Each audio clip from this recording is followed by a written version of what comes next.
ሚኪ ቆንጆ ሙዚቃ ነው እንግዲህ ተጋባብዘን የተመለስነው ከአዲሱ አልበም ውስጥ አንደኛው ሙዚቃ ነበር ተጋባብዘን የመለስነው የሰማነው ስለመጣ ደስ ብሎኛል እንኳን ደህና መጣ እንኳን ደህና ቆየሽ የድሮውን ድምጽ አሁንም እንዳለ ነው የሚኪ የድሮ ድምጽ አልተበረዘም አሁን እንደ ድሮ ነው እስኪ ለመነሻ እንዲሆነን ለጨዋታ ማስጀመሪያ እንዲሆነን እንዴት ነው ወደ ሙዚቃ የገባው ሚላውን እናንሳ ሙዚቃ ያው ከትምርት ቤት ጀምሮ ነው ከትምርት ቤት ጀምሮ ነበር ከዛ ወክማ ገባው ይያልኩ በቃ ቀጠልኩበት ማለት እንደው ስታንጎራጉር ሲሰሙ ኖ አይ በእንደዛ አይነት መልኩ አይደለም በቃ ኖርማሊ መጀመሪያ ቲያትር ላይ ምናምን ሞክር ነበር ከዛ በኋላ ነው ወደ ሙዚቃው ደግሞ የተሳብኩት ከቤተሰብ የሚሞክር ነበር እንደው አርት ውስጥ የነበረ ብቻን ነጥራን ይወጣው ከዛ በኋላ እንግዲህ ከህዝብ ጋር ያስተዋወቀ የመጀመሪያው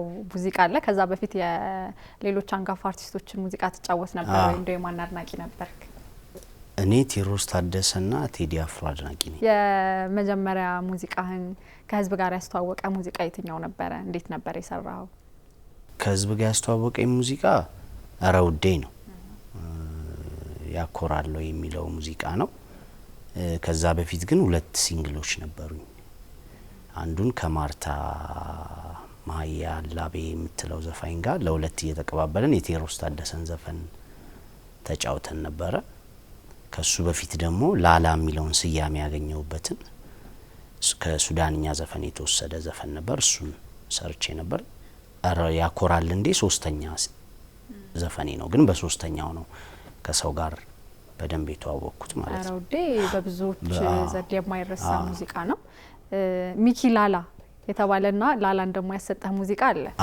እንዴት ነው ላላን የሚለው ያሰጠህን የሚለውን እስኪ ያጫውተኝ ዘፈኑ ያቤል ሙልጌታ ግጥምና ዜማ ነው ማለት እና የተወሰነ ከሱዳንኛ ላይ የተወሰደ እንትን አለው እሱ ላይ ላላ የሚል ቃል አለው እና ለምን እንደ ኒክኔም አንጠቀመው ምናምን ተብሎ ሚኪ ላላ የሚል ነገር እሱ ጀመረ ከዛ በቃ ተጠቀመና በዛው ቀጠለ መልካም ማን ሰራለህ ግጥምና ዜማው ማን ነበረ በጣም በብዙዎች ዘንድ ተወዳጅ ነው አሁንም ድረስ የሚደመጥ ነው አራውዴ የተሰኘው ሙዚቃ አራውዴን ኤፍሬም አበበ ከፍ ነው ይሰራልኝ አሁንም አልበሜ ላይ ወደ 5 ስራዎች እና ሪከርዲንግ ፕሮዲዩሰሪም እሱ ነው ይሰራል እንዴት አገኘው ከህዝቡ የመጣውን ምላሽ ያው ሰው ጋር የነበረው ነገር ደስ ይል ነበር ጊዜው ማሪፍ ጊዜ ነው ሲንግሉ የተለቀቀ ሰዎችን አፋቅራለ አራውዴ እስኪ ትንሽ በዜማ እንስማት አራውዴ እንደ ማለዳዋ ናፋቂ ፀሐይ ይደሰታል ልቤ ሁሌም አንቺን ሲያይ እንደ ሌቷ ብርሃን ልክ እንደ ጨረቃ ከሰው መሃል ልቤ አንቺን ይወድሻል በቃ ኧረ ውዴ ይመወደድ ያኮራል እንዴ ይላል ኧረ ውዴ ይመወደድ ያኮራል እንዴ ኧረ ውዴ ይመወደድ ያኮራል ኩራተኛ ሴቶችን በሙሉ አረታው አትኩሩብኝ ያስባለ ሙዚቃ ነበር በጣም ቆንጆ ሙዚቃ ነበር ከዛ በኋላ የወጡ ሙዚቃዎች አሉ እንዲሁ በህዝብ ዘንድ የተወደዱ አሉ በመሃል ከማኪ ኬቢ ጋር የሰራው ዘፈን አለ አዲስ ስሜት የሚል ከዛ ደግሞ ከኤርትራ ዘፋኝ ጋር የሰራው አለ ፍቅር ዘንቦ የሚል ከዛ ያለን ቆየን ካየን ጋር ደረስን ማለት ነው ቆየን ካየን እኔም ወደሱ ነው እየገፋው ከነበረውና ቆየን ካየን ትርጉሙም ተቀይሮ ትርጉሙም ሳይቀየር በጣም በብዙዎች ዘንድ ተወዳጅነትን ያገኘ ነው እንዴት ነው የሰራው እሱ በረውኔ ሐሳብ ነበረኝ ሐሳብ ይዤ ነው ሄድኩት ብስሬ ጋር ሲሄድ ከዛ ብስሬ በእንደዚህ አይነት ነገር እንደዚህ ብንሰራ አልኩት ከዛ እሱ ዜማውን ሰራው ግጥሙን ደግሞ የቤል ብርሃኑ ጻፈው ቅንብሩን ሚኪጃ ነው እንዳንቺ መታሳሳ ማትረሳ ኩንስንሷ አንቺ ተፍተሽ ተሰቃየን አንቺ መጥተሽ ውበታየን ቆየን ካየን እዛ እንግዲህ በቃ እሱን ሰራን። ከሱ በኋላ የመጨረሻ ሲንግል የነበረው ሸሞን ሟና ነው። እሱን ሰራው ወደ አልበም መጣው ማለት ነው። ከዛ በኋላ እንግዲህ አሁን ሁሉንም እያነጋገረ ያለው በአይነቱ ለየት ያለ አዲስ አልበም ይዘህ ወደ አድማጭ መጥተሃል። ጥሩ ተቀባይነትም አግኝቷል። ከዛ በኋላም ደግሞ ለቪዲዮ ክሊፕም የተሰራለት ሙዚቃ አለ። እስቲ ስለ አልበምህ እናውራ። እንዴት ነበረ ሀሳቡ? ብዙ ፈተናዎች ይገጥሙታል ብዬ አስባለሁ። አዎ አልበሙ 10 አመት ነው የፈጀብን። ኦልሞስት ረውዴን ከሰራው በኋላ ነው የጀመርኩት ማለት ነው አልበም እና ወደ 10 አመት ወስዶብናል። ሚኪ ጃኖ ነው 11 ትራክ የሰራልኝ። አንድ ትራክ ታምሮ አማረ፣ አንድ ትራክ ደግሞ ሱራፌል የሚባል ልጅ ነው የሰሩልኝ። ግጥም ዜማ ደራሲዎች የተሳተፉበት ጋሽ ይልማ ገብረአብ፣ ጥላውን ሰማው፣ ብሩክ ሰማው፣ ዘራ ብሩክ ሰማው፣ ኤፍሬም አበበ ደግሞ እንዳልኩ ሸረወዴን የሰራው ልጅ 5 ዘፈኖችን የሰራልኝ እሱ ነው። የአልበሙን ግማሽ ማለት ይቻላል እና እሱ አለ። ኢዮቤል ብርሃኑ አለ፣ ኢዮኤል መሀሪ አለ በዜማ እና ብዙ ናቸው ማለት አሪፍ ጊዜ ነበር የነበረን። ስቱዲዮ ውስጥም የነበረኝ ነገር አሪፍ ነው።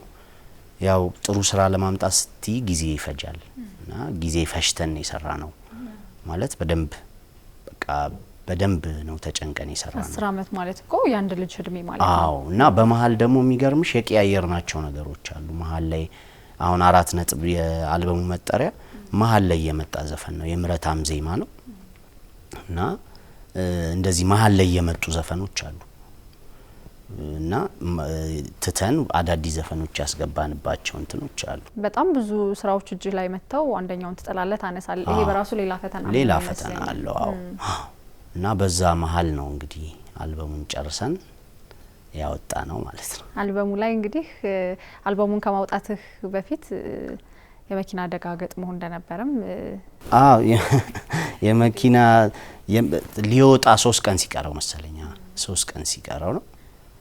ግን ያው እኔ ምንም አልሆንኩኝም። አዎ እንትን ኖርማሊ መኪናው ነው ትንሽ የተጎዳው እንጂ እኔ ሰላም ነው። ከአልበም ውስጥ እንደው ልጅ ከልጅ አይበላለጥም ይባላል። ግን እንደው የትኛው ሙዚቃ ይበልጥ ትወዳለህ? ወይ እኔ ሁሉንም ነው የምወዳቸው። ከልጅ ልጅ አላበላለጥ ባለማበላለጥ ምናምን ሳይሆን ያው የማትወጁን ስራ አትሰሪም እና የምታምኝበትን የምትወጁ ስራ ነው የምትሰሪውና እኔ 13ቱም ትራኮች ለኔ አንድ ናቸው። ግን አሁን አብሮሽ በመቆየት ካልሽኝ ግን አሁን እነ ባልነጋ ልክ እንደ ነጋ የሚል ዘፈን አለኝ። እሱ ዙኩ ዘፈን ችላ ችላ አብረውኝ ረጅም ጊዜ የነበሩ ናቸው። ፍቅሬ ረጋ ምናምን እነሱ ቢያንስ 10 አመት አብረውኝ ነበሩና ሜቢ እንደ እድሜ ከቆጠር ነው አብሬ ያሳደግኳቸው። እስቲ በድምጽ እንስማ። ፍቅሬ ረጋ ረጋ ረጋ ረጋ በይካመልሽ ከወዳጅ ጓዶቼ ረጋ እንዳልጣላብሽ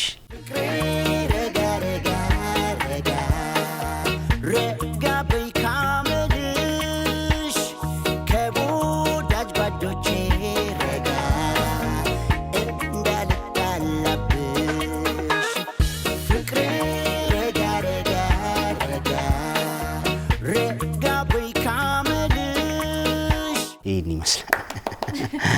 ቆንጆ ቆንጆ ሙዚቃዎችን የያዘ አልበም ነው። ለአድማጭ ደርሷል። ከዛ የአድማጩን መልስ እንዴት አገኘው? ይሄ ሙዚቃ ያው እንግዲህ ሲንግል ሲሆን ቶሎ ሰው ጋር የመድረስ አድቫንቴጅ አለው።